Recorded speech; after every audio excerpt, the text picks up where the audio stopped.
আসসালামু আলাইকুম রহমতুল্লাহি অবরকাতুহু। সম্মানিত দর্শক, প্রধানমন্ত্রী তারেক রহমান প্রথম তার সরকারি সফরে মালয়েশিয়াতে যাচ্ছেন, এটা মোটামুটি নিশ্চিত।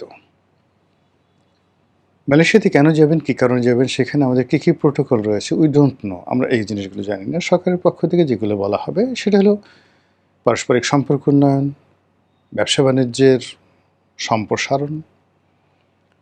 তো এই বিষয়গুলো মূলত কথার কথা। কিন্তু বাস্তবতা হলো ক্ষমতায় আসার প্রায় ৫ মাস হতে চলল। বিশ্বের কোনো পরাক্রমশালী দেশ, ক্ষমতাধর রাষ্ট্র এখনো পর্যন্ত প্রধানমন্ত্রীকে বরণ করে নেওয়া, তাকে দাওয়াত করা বা তাদের সঙ্গে একটা দ্বিপাক্ষিক সম্পর্কের যে জায়গাগুলো সেগুলো তৈরি না হওয়ার কারণে বিএনপির মধ্যে এক ধরনের হীনমন্যতা রয়েছে। ২ নম্বর হলো যে প্রধানমন্ত্রী পদে বসার পরে জনাব তারেক রহমান সাহেব যখন দেশের বাইরে প্রথম যাবেন, সেক্ষেত্রে রাষ্ট্রীয় প্রোটোকল গ্রহণ করা, বিদেশি যারা সরকার প্রধান রয়েছেন, রাষ্ট্রপ্রধান রয়েছেন, তাদের সঙ্গে কথা বলা, ইংরেজিতে কথা বলা, কিংবা ধরুন ইংরেজিতে কথা না বলে যেমন আপনার রাশিয়াতে যদি আপনি যান কিংবা চীনে যদি আপনি যান, তাহলে সেক্ষেত্রে সেখানে যে কথাবার্তা হয় বা জাপানে, সেটা হলো অনুবাদকের মাধ্যমে। তেমনি সরাসরি কনভারসেশন এটার চাইতে অনুবাদকের মাধ্যমে কথা বলা আরও কঠিন। সেখানে বডি ল্যাঙ্গুয়েজ, ড্রেস কোড, তাকানো, প্রায় সব কিছুই যারা প্রতিপক্ষ তারা মার্ক করে থাকে। এবং এটা আমি দেখেছি, মানে নিজে এরকম কয়েকটা সরকারি সফরে যখন গিয়েছি, এরকম অনুবাদকের মাধ্যমে যখন কথা বলতে হয়েছে, সেটা ভীষণ রকম একটা মানসিক অশান্তি তৈরি করে। ধরুন আমি ইংরেজিতে বললাম, ওটা জাপানি ভাষায় অনুবাদ করে দেওয়া হলো, বা কিংবা আমি বাংলায় বললাম, তো এরপর সেটা ইংরেজিতে অনুবাদ করলো কেউ, এরপর আবার সেটা জাপানিতে অনুবাদ করে জাপানি লোকদেরকে শোনানো হলো। এ ধরনের যে বৈঠক খুবই যাকে বলা হয় সংবেদনশীল হয়। তো সেক্ষেত্রে প্রধানমন্ত্রী চীন সফরে যাচ্ছেন, সেখানে সঙ্গতি কারণেই তাকে অনুবাদকের মাধ্যমে চীনের প্রেসিডেন্ট বা প্রধানমন্ত্রী তাদের সঙ্গে কথা বলতে হবে। সে প্রসঙ্গে পরে আসছি। তো প্রধানমন্ত্রী ভারত অথবা চীন, এই দুটো যে রাষ্ট্র, তার মধ্যে ভারতের পরিবর্তে চীনে যাচ্ছেন এটা প্রায় নিশ্চিত। আর তার আগে মালয়েশিয়াতে তিনি যাচ্ছেন, এটি একটা স্টার্ট আপ। স্টার্ট আপ হলো যে বিদেশে একটা সফরে যাওয়ার যে প্রস্তুতি দরকার, একটি বিদেশের রাষ্ট্র কীভাবে তাকে প্রোটোকল দেয় সেই জিনিসগুলো হজম করা দরকার। আর তার সঙ্গে সঙ্গে মালয়েশিয়া তার পুরনো যাকে বলা হয় পরিচিত, মানে যাকে বলা হয় শহর, দেশ।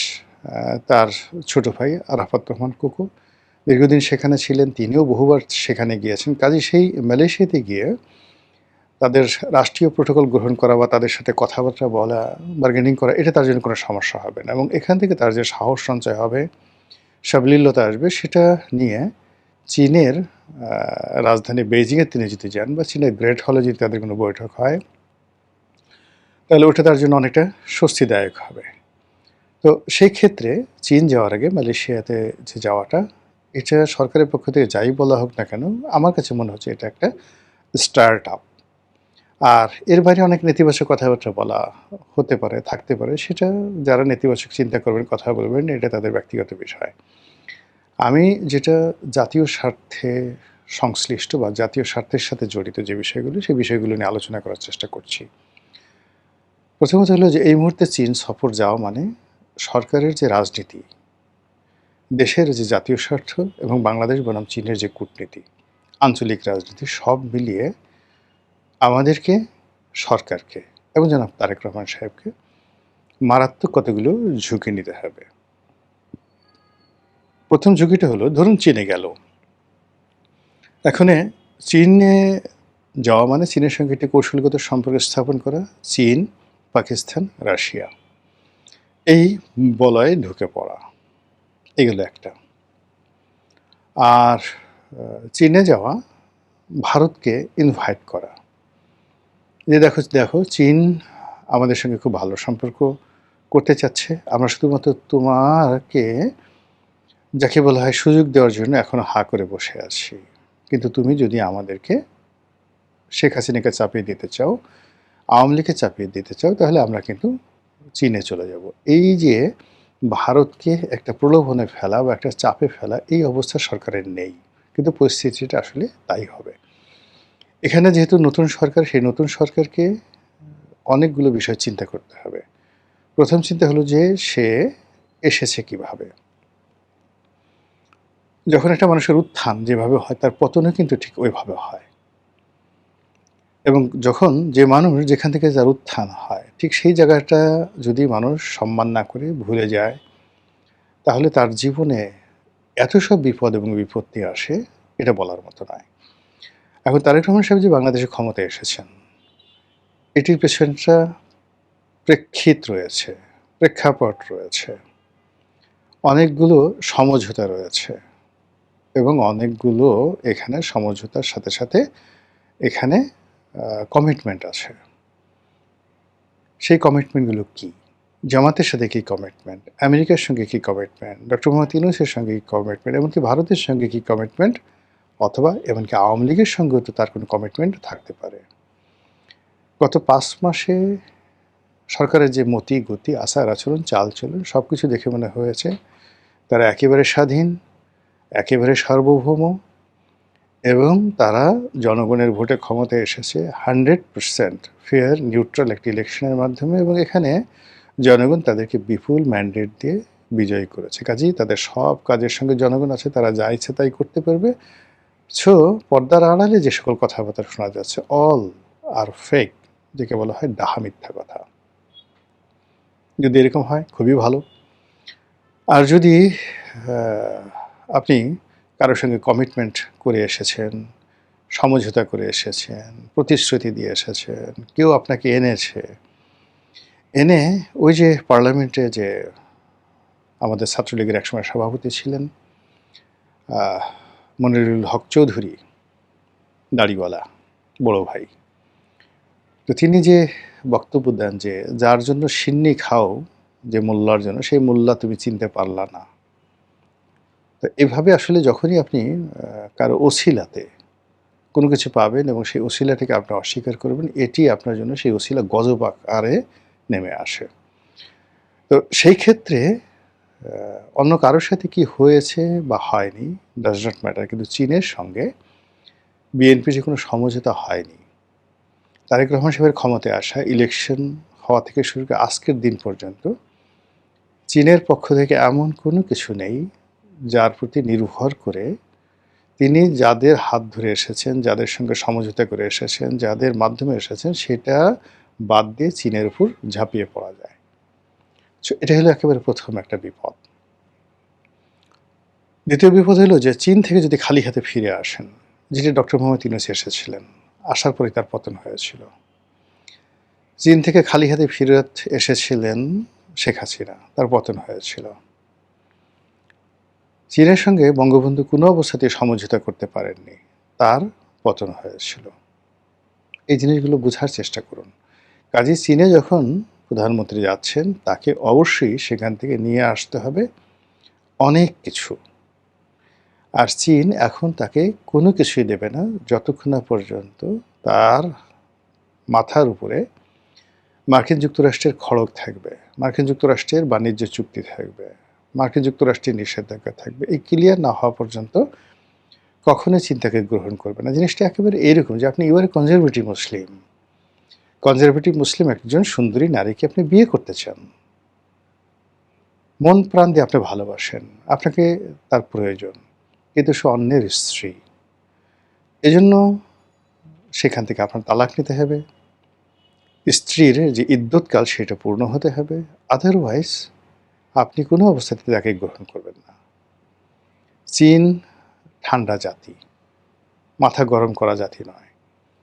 তারা মোর দ্যান 500 বছর, 500 ইয়ার্স, আজ থেকে 500 বছর আগে, মানে এই 1948 সনের আগের 500 বছর তারা যুদ্ধ দেখেছে, বিভীষিকাময় পরাধীনতা দেখেছে। পুরো চীনকে খণ্ড বিখণ্ড করা হয়েছিল। পৃথিবীর এমন কোনো সাম্রাজ্যবাদের শক্তি নেয় যেটা চীনকে দখল করেনি। ব্রিটিশরা করেছে হংকং, শেনজেন, কিংডাও, চীনডাও যেটিকে বলা হয়। এখানে জার্মানরা উপনিবেশ স্থাপন করেছিল। সাংহাই ইংরেজদের দখলে ছিল। ফ্রেঞ্চদের কলোনি ছিল। জাপান বিরাট একটা অংশ দখল করে রেখেছিল। তো এই যে কর্তৃত্ববাদী চীন, মোর দ্যান 500 ইয়ার্স তারা এই পরাধীন ছিল। বহুবার তাদের মধ্যে অনেক যুদ্ধ হয়েছে, সিভিল ওয়ার। তারপর এমনকি সেই চৈনিক বিপ্লবের পরে এখানে কয়েক দফা, প্রথম বিশ্বযুদ্ধ, দ্বিতীয় বিশ্বযুদ্ধ, এরপরে চীনা বিপ্লব মাও সেতুংয়ের নেতৃত্বে, চীনা বিপ্লবের পরে প্রতি বিপ্লব, এরপরে দেং জিয়াওপিং এর নেতৃত্বে অর্থনৈতিক রেভলিউশন, ফাইন্যান্সিয়াল রেভলিউশন, এই পুরো জিনিস তারা দেখেছে, অনুভব করেছে, বুঝেছে। এবং চীন আপনি যদি যান দেখবেন প্রতি 6 মাস অন্তর অন্তর আপনি যান বা 3 মাস অন্তর অন্তর যান, যে শহরই যান না কেন আপনি কিছু পরিবর্তন দেখতে পাবেন। তারা শুধু উন্নতি লাভ করছে। তো কাজেই সেই চীনের সঙ্গে কোনো হাঙ্কি পাঙ্কি চলবে না। 100% আপনাকে সৎ এবং অনেস্ট হতে হবে। চীন এখানে তাদের ঘাঁটি করতে চাচ্ছে। ভারতকে তারা এই বাংলাদেশের ভূমি ব্যবহার করে তারা ভারতকে ব্যস্ত রাখতে চাচ্ছে। চীন সাধারণত কোথাও সামরিক উপস্থিতি তারা এখনো পর্যন্ত যাচ্ছে না, কিন্তু বাংলাদেশে তারা তাদের সামরিক বাহিনীর উপস্থিতি কনফার্ম করতে চাচ্ছে। তারা ভারতের 7 সিস্টারকে হুমকি দিতে চাচ্ছে, ভারতকে ভয় দেখাতে চাচ্ছে। বিনিময়ে বাংলাদেশের যা যা দরকার অবকাঠামোগতভাবে করবে, কিন্তু মাগনা নয়।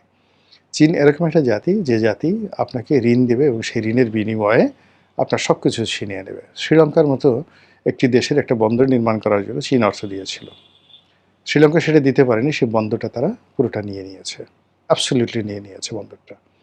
তো বাংলাদেশে যে চীনের অর্থ, চীনের সঙ্গে যে কোনো টাকা আনতে গেলে টনচ অফ মানি আপনি পাবেন, কিন্তু তার বিনিময়ে আপনাকে দিতে হবে এবং সেটাকে বন্ধক দিতে হবে। আগে যেভাবে বেনিয়ারা বা স্বর্ণকাররা স্বর্ণ রেখে আপনাকে সুদে টাকা দিতেন, চীন তদ্রূপ। আপনাকে অবশ্যই চীনের অর্থ দিয়ে কাজ করতে হলে সেই অর্থ ফেরত দিতে হবে এবং তার গ্যারান্টি স্বরূপ আপনাকে অনেক কিছু সেখানে জিম্মা রাখতে হবে। তিস্তা ব্যারেজ বলেন, পদ্মা ব্যারেজ বলেন, পদ্মা সেতু বলেন, আমাদের যে সকল মূল্যবান অবকাঠামো আছে সেগুলো চীনের কাছে দিয়ে তারপর আপনি টাকা পেতে পাবেন। আর চীনের সঙ্গে আপনি যখন এই সম্পর্কটা করবেন, আপনার অবস্থা হবে পাকিস্তানের মতো, আপনার অবস্থা হবে শ্রীলঙ্কার মতো, আপনার অবস্থা হবে মালদ্বীপের মতো। কিন্তু পাকিস্তান যেটি পেরেছে তাদের সামরিক বাহিনীর কারণে আমেরিকার সঙ্গে যুগপৎ সম্পর্ক রক্ষা করতে পেরেছে, কিন্তু আপনি বা আমরা এই পর্যায়ে এখনও পৌঁছিনি।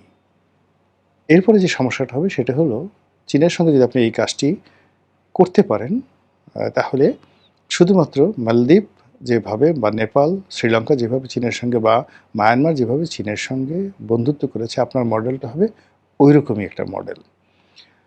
আর তখন পুরো রোহিঙ্গা সমস্যাটা আপনার ঘাড়ের উপর চলে আসবে। আমেরিকা এদেরকে অস্ত্র দেবে দেশের মধ্যে। মানে আপনি আমেরিকা যদি আপনার উপর চড়াও হয়, তাহলে ভারত সরাসরি এখানে আক্রমণ করে বসতে পারে এবং এখানে ভারত তখন আর কোনো চোখ বুজে থাকবে না। সে এখানে চীনের উপস্থিত ভারতের সমস্ত ধৈর্যের বাঁধ ভেঙে যাবে। আজ সীমান্তে যে ঘটনাগুলো ঘটছে, পাহাড়ে যে ঘটনাগুলো ঘটছে, সমুদ্রে যে ঘটনাগুলো ঘটছে, দিল্লিতে, কলকাতাতে, আগরতলাতে যে ঘটনাগুলো ঘটছে, সেগুলো কোনোটাই আমাদের ফেভারে নয়। আর এই বিষয়গুলো মোকাবেলা করার জন্য আমাদের আসলে এই মুহূর্তে কিছুই নেই।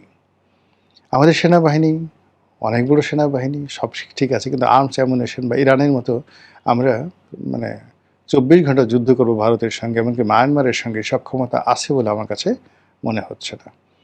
এই আধুনিকায়ন আমরা কখনো করিনি। আমরা শুধুমাত্র তাদেরকে পোশাক দিয়েছি, বিলাসিতা দিয়েছি, তাদের যাতে পেট স্ফীত হয়, মোটা তাজা হয় পেট, নিতম্ব পাছা, এগুলোতে যাতে যথেষ্ট চর্বি জমে, মাংস জমে, সেই জিনিসগুলো আমরা করেছি।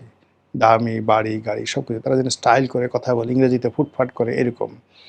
কিন্তু সত্যিকার অর্থে আপনি উত্তর কোরিয়ার একজন সৈনিককে দেখেন, এমনকি চীনের একটা সৈনিককে দেখেন, চুল থেকে পায়ের নখ পর্যন্ত একেবারে তারা যেদিন থেকে সৈনিক হিসেবে যোগদান করে বা জেন্টলম্যান ক্যাডেট হিসেবে তারা যেদিন কমিশন প্রাপ্ত হয় সেই দিন তাদের যে চেহারা থাকে, যেদিন রিটায়ার্ড করে তাদের ঠিক একই চেহারা থাকে। আমাদের দেশে চমৎকারভাবে ভাটিয়ারিতে বাংলাদেশ মিলিটারি একাডেমিতে ট্রেনিং দেওয়া হয়। ওই পর্যন্তই। ট্রেনিংয়ের পরে ধীরে ধীরে ধীরে ধীরে তাদের ভাবসাব বাড়তে থাকে, পেট মোটা হয়, মানে কী যে অবস্থা বিশ্রী, মানে এটা দেখার মতো নয়। তো সেই দিক থেকে আমরা এই মুহূর্তে কারোর সাথে যুদ্ধ করার জন্য না, যেটা আমাদের সেনাপ্রধান বলেছেন, আমরা আসলে যুদ্ধ করি না, মানে যুদ্ধ যাতে না করতে হয় এই জন্য আমরা তাদেরকে ভয় দেখাই বা আমরা ওইরকম একটা কাজ করি, এরকম নানা কথাবার্তা তিনি বলছেন এবং সেটা নিয়ে প্রচুর ট্রল হয়েছে। তো সেক্ষেত্রে চীন থেকে যদি আপনি খালি হাতে আসেন, আপনার রাজনীতি শেষ। চীন থেকে যদি আপনি চীনের কমিটমেন্ট নিয়ে আসেন, আপনাকে আমেরিকা এবং ভারতের, যাকে বলা হয় সেই পরিপূর্ণভাবে তাদের যাকে বলা হয় সেই আগ্রাসন, আক্রমণ, তৎপরতা, অপতৎপরতা, চক্রান্ত সব কিছু আপনাকে মোকাবেলা করতে হবে। আর আওয়ামী লীগের মতো একটা বৃহৎ রাজনৈতিক দল, তাদের যারা নেতাকর্মী আছে সবাইকে নিয়ে মূলত ওত পেতে বসে আছে যে আপনি এই ভুলগুলো করবেন আর এরকম একটা পরিস্থিতিতে পড়বেন, আর অমনি আপনার ত্রুটি তারা চেপে ধরবে। দেশ কোথায় যে সফলতা পাবে, দেশের পরিস্থিতি কি হবে, এটা আমরা এখনো পর্যন্ত বলতে পারছি না। অর্থনীতি, কর ব্যবস্থাপনা, আইন শৃঙ্খলা, আমলাতন্ত্র, সুশাসন, ন্যায় বিচার, সাংবাদিকতা থেকে শুরু করে এই অন্ততপক্ষে 20 থেকে 30টি যে স্কোর রয়েছে, সেই স্কোরের একটিও সরকারের পক্ষে নয়, রাষ্ট্রের পক্ষে নয়, জাতির পক্ষে নয়। সব জায়গাতে শুধুমাত্র খারাপ সংবাদ আসছে। আর সেই খারাপ সংবাদের মধ্যে আমাদের সেই প্রধানমন্ত্রী, তিনি একটা স্টার্ট আপ সফরের মাধ্যমে দ্বিতীয় ধাপে তিনি চলে যাচ্ছেন চীন দেশে। সেখান থেকে তিনি কি হাতে আসেন, কিভাবে আসেন, কি নিয়ে আসেন, কি পরিণত হয়, সেটি এখন দেখার বিষয়। মহান আল্লাহ আমাদের সবাইকে হেদায়েত দান করুন, হেফাজত করুন। আসসালামু আলাইকুম ওয়া রাহমাতুল্লাহি ওয়া বারাকাতুহু।